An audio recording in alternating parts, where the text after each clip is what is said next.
Let me turn around, give you some. Ooh, on my way to a site. This is not practical. It was a 1-bedroom flat. Now we've done a lot of conversion to a 3-bed, 2-bath. From 626, we'll be going to £1.1 million. So stay tuned. Healthcare is great for the 80%, but it leaves the 20% behind. And what you find is usually minority people are in that 20%. One of my favorite pastimes is absolutely butchering Nigerian lyrics because I cannot speak Yoruba. But guy, I did try. I say Operation Build a Hospital, but honestly, in my head, Operation Build a Hospital is so simple. Like, I genuinely think Operation Build a Hospital is easier than Hitano. Fine, and I take it you'd be open to doing work on a property if it was required and the numbers stack up. Oh yeah, 100%. I just find being in Battersea to be like so inspiring. It's like, it feels like you're in a different world and everybody here lives a completely different life. And God willing, one day that will be the life that I'm living too. It's just little things like there's so many international people here, but you can tell they're like they live here. It's not like tourists if you're on Oxford Street. It's like you can hear like so many different accents, but like kids in school uniform, for instance. And life just feels really slow. And if you've ever been in London, you will know how fast everything is. But when you're here, everything just feels super slow. On the roads, like there's Bentley Bentayga, literally Porsche 911, literally driving opposite me. It's just so normal. And even like I'm a big watch person, like the amount of Rolexes, Pateks that you just see, and for people to wear their Rolexes out in London shows you that you're in a complete, like the vibe is completely different.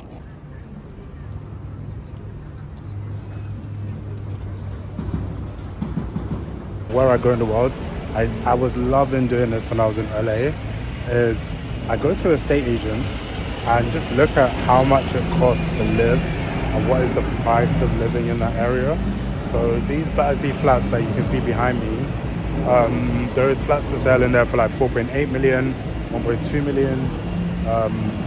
And like I was just saying in the previous video, like it's so crazy to me that people live, like people live here. But it's also very inspiring to know that these are the levels, and I love then asking like, what do the people who buy these flats or own these flats, what do they do for work? Like, how do they make their money? And essentially trying to reverse engineer everything from there. Like a lot of these things are tried and tested. There's no point trying to reinvent the wheel when clearly the wheel is spinning in a way that's working at the moment. Me personally, I wouldn't want to live around here. Like if I had 4.8 million, I wouldn't want to live somewhere as busy as like here. I'd want it to be like quiet and secluded, but each to their own. But yeah, much houses cost in the area, and it just gives you kind of context to what's going on. Like this is £2.7 million in Battersea, and that's a guide price. Like it could be more than that. And then these are the ones that I just got back from Battersea, and the funny thing about London is how you can be in one world at one point and then literally in a completely different world like 10 minutes later. And on my way home, it was literally oh damn, like we're back in the hood. That's where we are. But yeah, I love doing stuff like that, just to be able to soak in stuff. Literally, I got straight back home and I was like, I need to get to work, get a plan in place, what we're doing next week. Next week, I want to make sure that we're out on more projects. In fact, tomorrow I'm supposed to be going to a site visit. I'm part of a mastermind group, and it's a group of other property investors, and like, yeah, we go around and see different people's projects. It's actually quite cool. And I'm supposed to be going to one of those tomorrow, if I can make it. And I'm supposed to be going to a Burna Boy show. So the next time we catch up, guys, I will either be at the project or I will be at Burna Boy show. But yeah, literally back to work, putting a plan in place. Finish my exams this week for med school so I can have more time to focus on business. I'm going to throw in some updates about Black and Brown Skin, which is a company that I've been working on for like the past 5 years. And also about building a hospital. I've got a few calls with different people to just learn game. And also we've got like loads of property viewings. My way to a site visit. In fact, let me turn around, give you some. Ooh, on my way to a site. This is not practical. Oh man, now it's messing up the angles. Gonna go look at a project in West London and I think Northwest London as well. And then later on, we're going to see the African Giant live, West Ham Stadium, Burna Boy. I personally hope that he brings out Ashake. But we'll see what going on.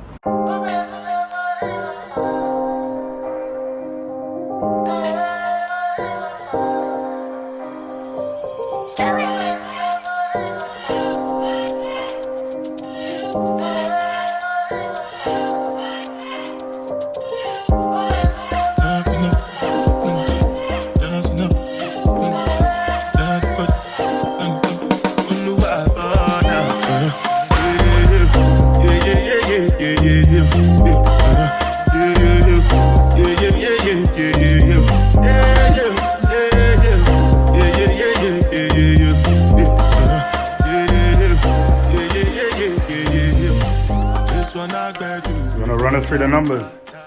So The man himself. Purchase price 393, share freehold. It was a 1-bedroom flat. Now we've done a loft conversion, turned it to a 3-bed 2-bath. We're on the market now at 725. Looking at a 6-figure profit of between 100 to 120,000 pounds. Taken 4 months, so I'm really happy with the finish. And yeah. What would you say the hardest thing on this project was?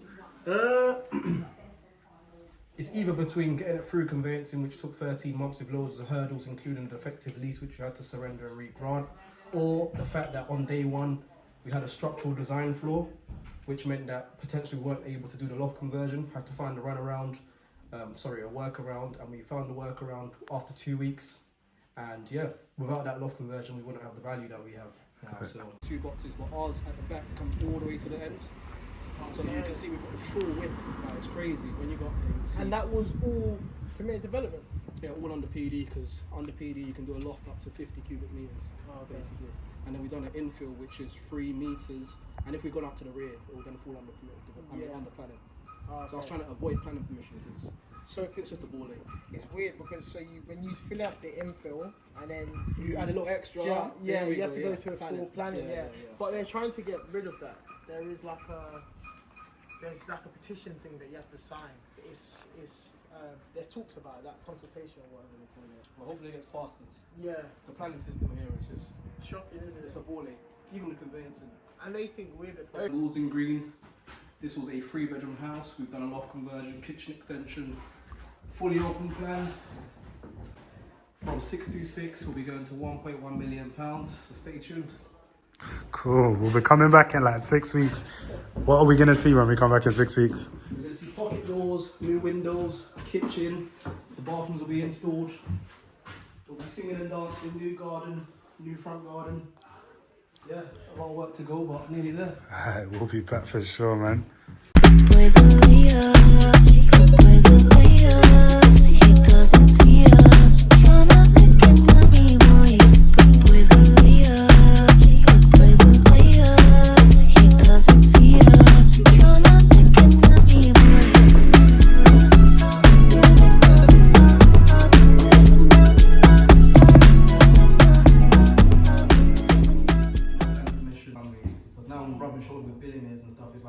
You can get gas to buy it, but you need to be calm. I try not to think about it, basically, because there's a growth journey here, and I'll do whatever it takes, so I don't have to go back to the 9 to 5, which is then going to take away from my time doing this. Because ever since leaving the workplace, you can see that from doing little 150, 200k projects in Stoke, now doing £1 million projects in London. Do you know what I mean? So I had to grow to that stage, and it's not an easy journey. I don't want to sit here and tell everyone, you're gonna quit your job and it's gonna be very simple. Like, I'm still trying to figure out the cash flow thing. So I've told some of my partners I'm gonna have to charge a fee going forward because my time is being spent. But you see it as, like, for example, if you're working with a JV partner, you might say to yourself, they're putting up all the money, fair enough, I'm willing to take my cut at the back end and then figure out my stuff in between. Do you know what I mean? So that's why I'm willing to do whatever it takes to make that shit happen, and then this stuff's happening in the background. You know what I mean? And what I love about projects is that I don't actually have to physically be there. I could be anywhere in the world, bro. Like, as I said, I was in Dubai, I was in Doha a few months ago. Do you know what I mean? We just do whatever we want now, but as long as there's systems in place and like now specifications architects, etc. Like, you know, just having a team, so I don't actually physically have to be there.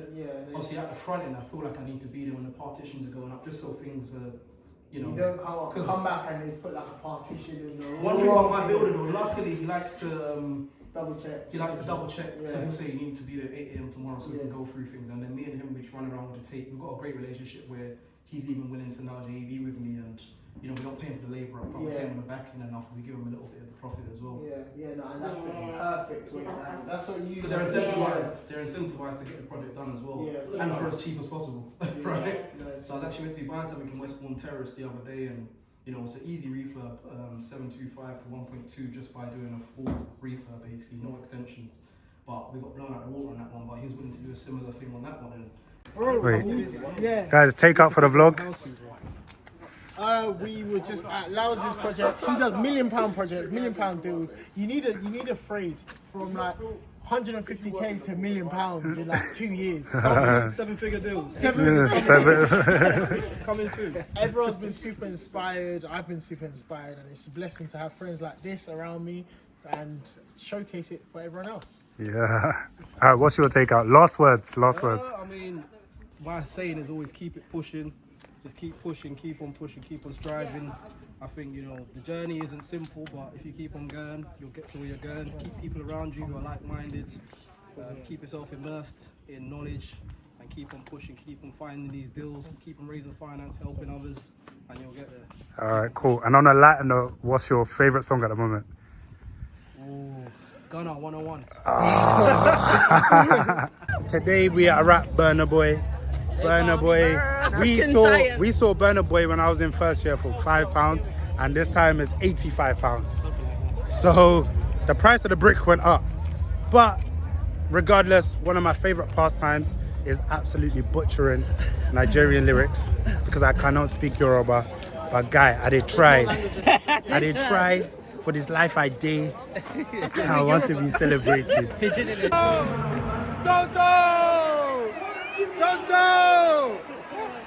So you're sitting in the corner, wearing Dolce & Gabbana. 100,000 hands where the ceilings. I told them I'm the high hands. We dream I'm the fly hands. 100,000 hands where the sky is. Told them I'm the never change. I told them I'm the giant. Real African giant. Self-confident, self-reliant. Told them I'm the. Remember, it was African. It was actually a 3 out of 10. And then he brought his mates out. So Charlie Poppy, Odun Black, Omalay, I'm a piano artist. Who else? When he brought all of those guys out, he remembered he was African, and the show became good. Up until then, it felt very stale. Like we were just standing here for an hour, but then it was a Holy Ghost fire, supernatural.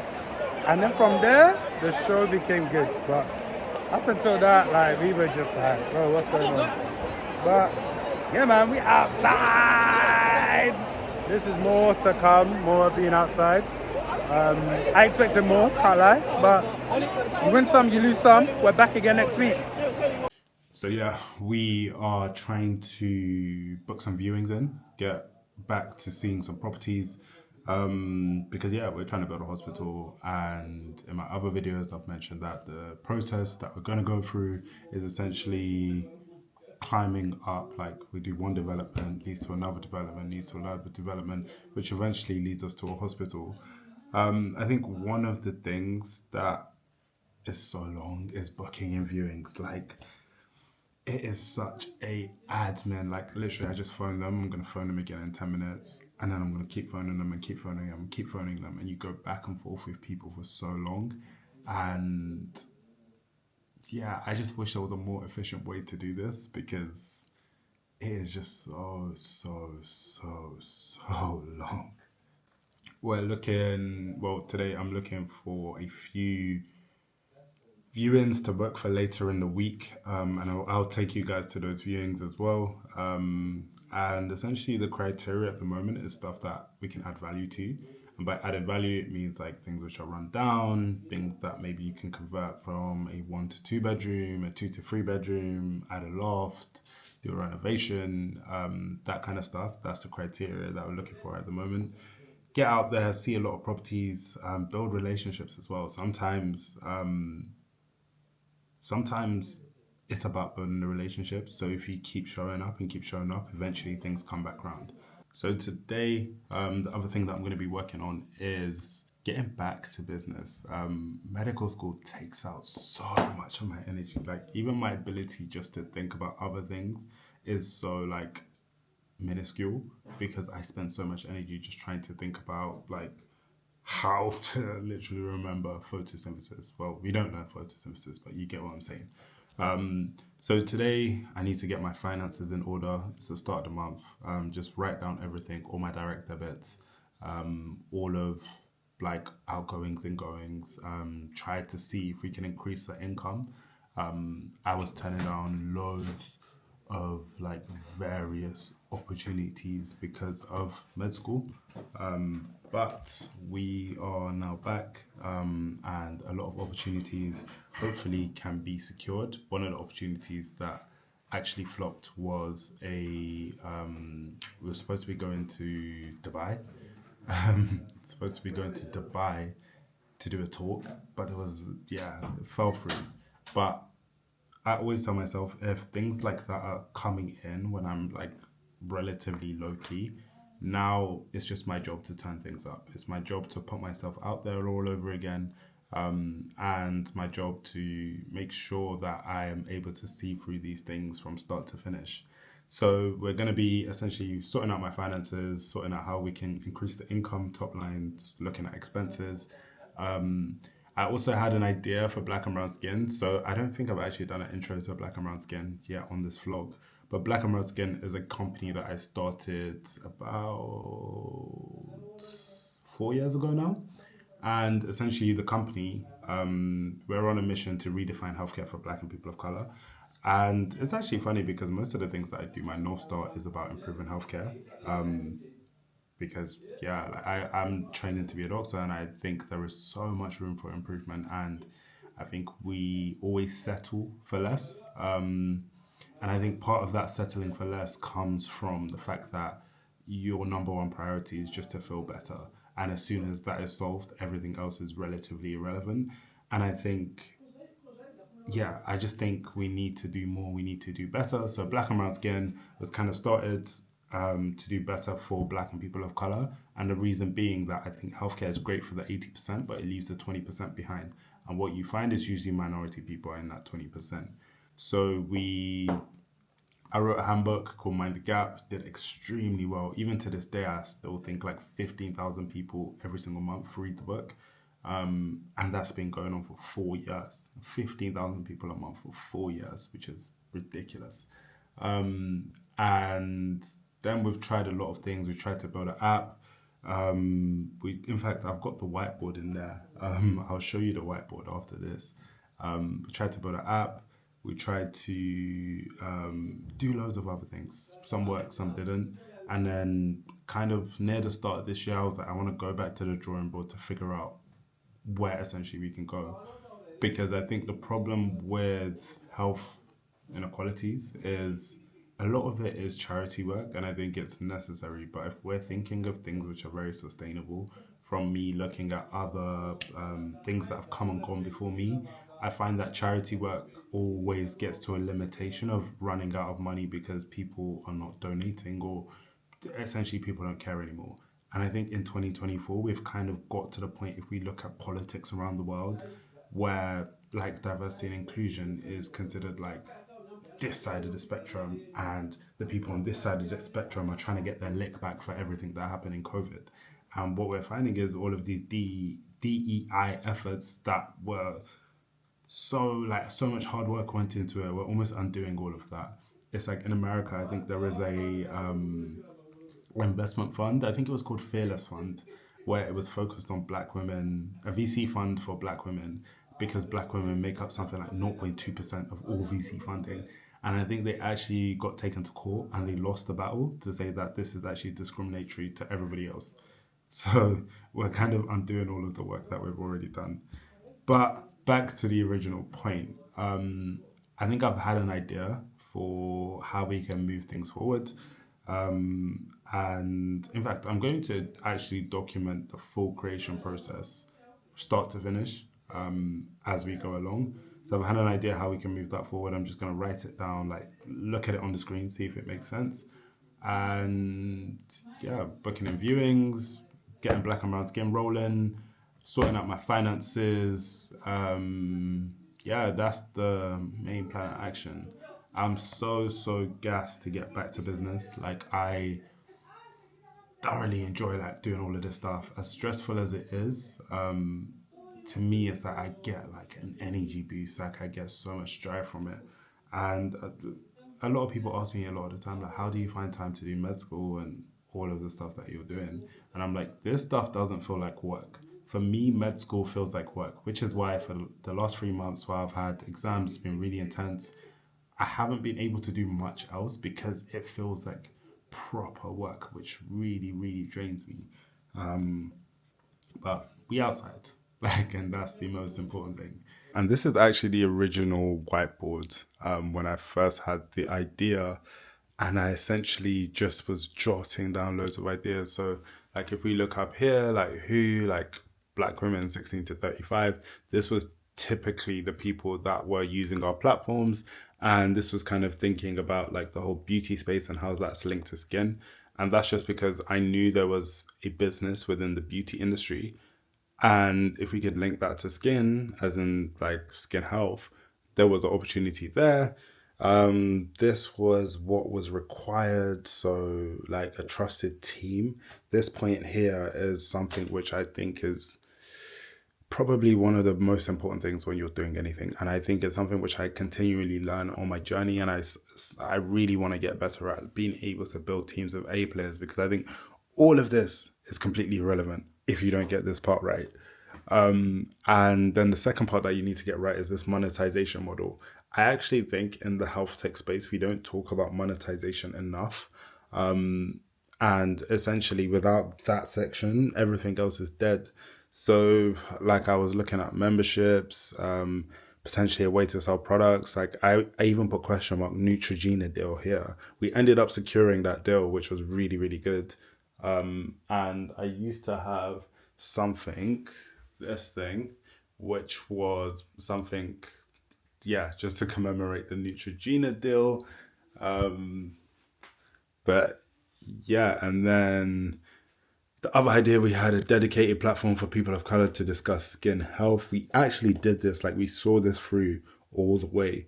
And we managed to sign up about 5,000 people, I think. And then I think it's important when you're doing anything to know where your unfair advantages lie, and really tap into that. I think every single person has an unfair advantage in some sort of way.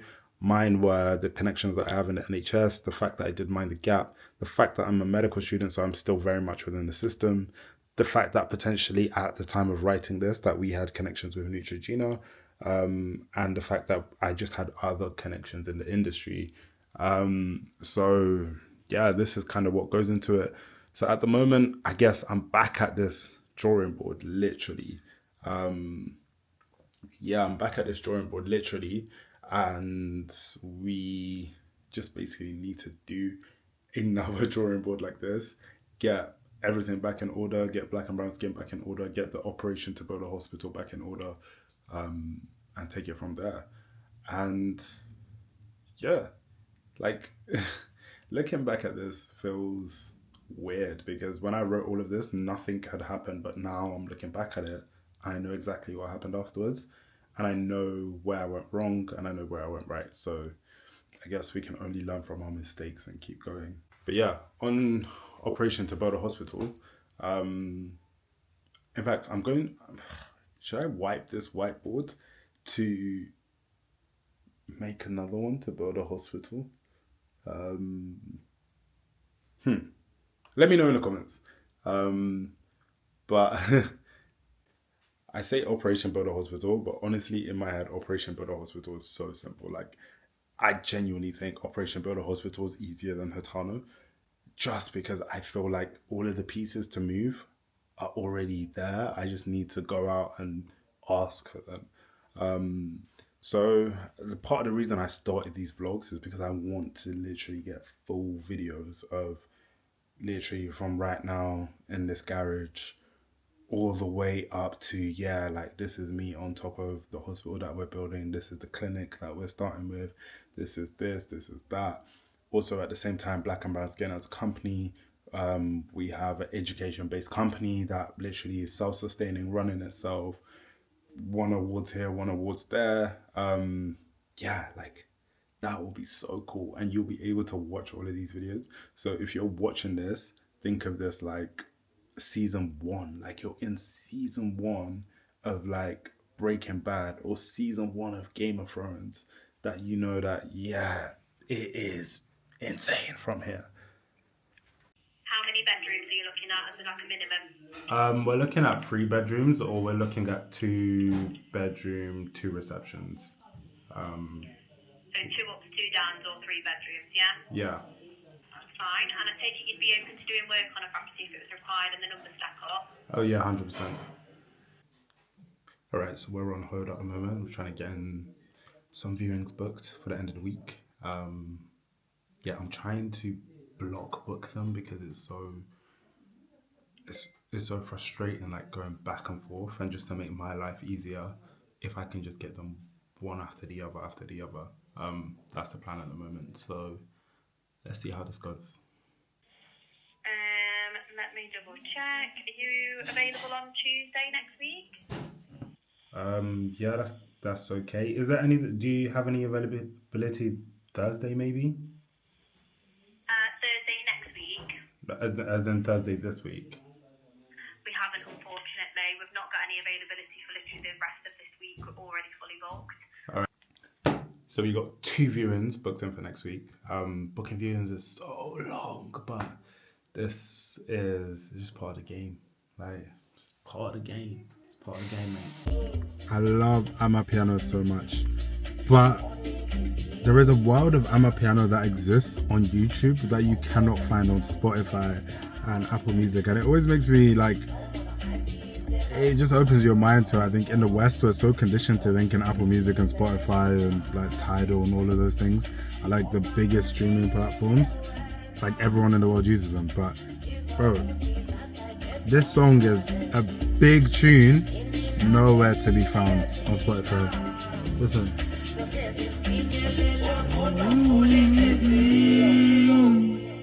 Boom, boom, boom. Oh, good way to I don't know the words, but I feel it. And I hope that you watching this can also feel it. Listen.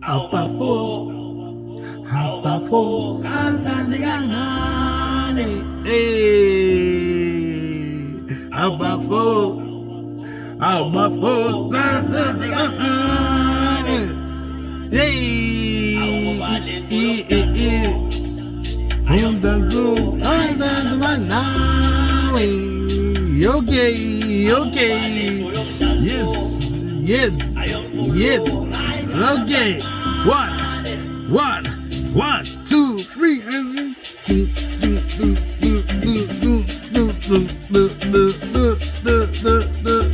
Hey. But piano aside, one of the things that I put on my Instagram story actually the other day is how this summer I want to focus on culture, community, and capital. Culture from a sense of just being around, trying out new things, improving my life in like a cultural capital sense, meeting new people. Community, I feel like when med school gets hard, I really neglect community, so that's just spending more time with people, building new communities, old communities. And then capital, raising funds. Like, we are aggressively raising funds this summer, raising funds to essentially assist on property projects. So essentially the way it works is raising funds for us to be able to carry out refurbishments, carry out purchases, and also raising funds for any other projects.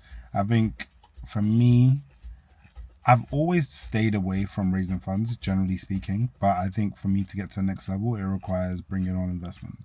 And exactly, like, like anything in life, I think raising an investment is a skill that can be learned. And I have like spoke with VCs so many times, spoke with angel investors when I was doing stuff with Black and Brown Skin, like raising investment for that. So I do have quite a decent footing. Now it's just putting the motion into play. So speaking to more investors. My favorite thing about Costco is their business model was actually to just create a massive warehouse and just to leave pellets that people can come and shop. So it basically means that they never actually pay their suppliers because they essentially order direct from supplier and it gets delivered to the warehouse and people shop straight from the warehouse. So if they're ordering stuff on like 60-day purchase orders where they have to pay for the products in 60 days, they just hope to move the products off within 60 days. So if you've never been to Costco before, you can see that all of the things are just stacked on the pallets like that. Everything's just stacked at the top and you basically come and you just get whatever you want. The other thing that I absolutely love about Costco as a business is they keep their hot dogs £1.50, and I think the founders said that they want to keep the hot dog £1.50 forever. So for like the past 50 years, I think it's been £1.50 or $1.50 in the States, and it's just super, super cool. Like I think as a business case study, like Costco, I struggle to see the flaws in this place. Like they just have a fat warehouse in the middle of nowhere, massive parking so people can come and order loads of things in bulk. They also have a membership scheme, and their membership scheme means that you can only shop in here if you're a member. So because you're essentially saving so much money, your members, I would love to probably look into what is the retention of people who subscribe to Costco, but I'm assuming most people just continue their memberships going. And people, you have to travel to come to a Costco. Like Costco is not an accessible shop, but yeah, like people always come and travel to this place. So from a case study perspective, it's super good. Well on, coach. How we doing? What we working on today, bro? Huh? We're doing legs. Surely not. Yes, we are. I know, please not legs. So what are we working on today, coach? Guys, I hope we're not doing legs today, but this is my coach, man. He's been coaching me for the last few years. He's the reason for all my gains. So we'll see what he takes me through in our session today.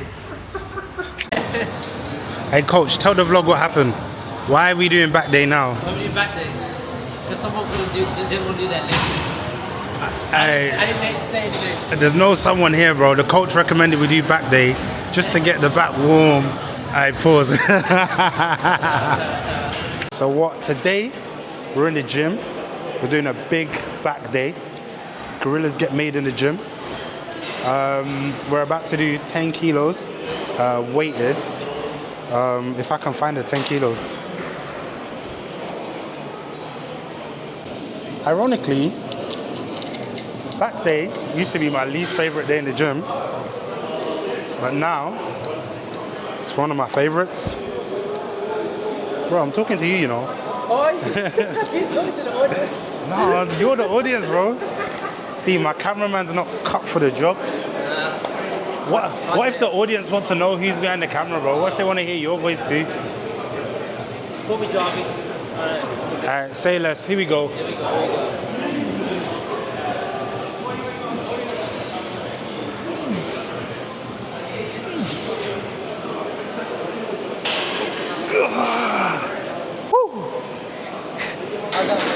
How's that? Light work. Something light, man. Listen, when you come gym with me, it's go big or go home. This is just a warm-up set. Like, we haven't even got started yet. We have started. Nah, we haven't started. We're just warming up, man. We've definitely started. Cuz. My name is Matty. What's your profession, bro? Tell the audience wants to know a bit about you. What do they want to know about me? Got long hair. Come on, Nice bro. eyelashes. Oh, man. Stop glazing, man. If this was a Dapping Ups 10s video, I would have told you, bro. Alright, tell the camera what we're doing. Weighted pull-ups, 3 reps. We because I've never gone this heavy before. So are you gonna do it? Huh? Are you gonna do it? I will, man. What's the forfeit if you don't do it? Man, don't do it. Nothing, man. You can chat to me. Bro, go big or go home, You man. can chat to me. Alright, say less.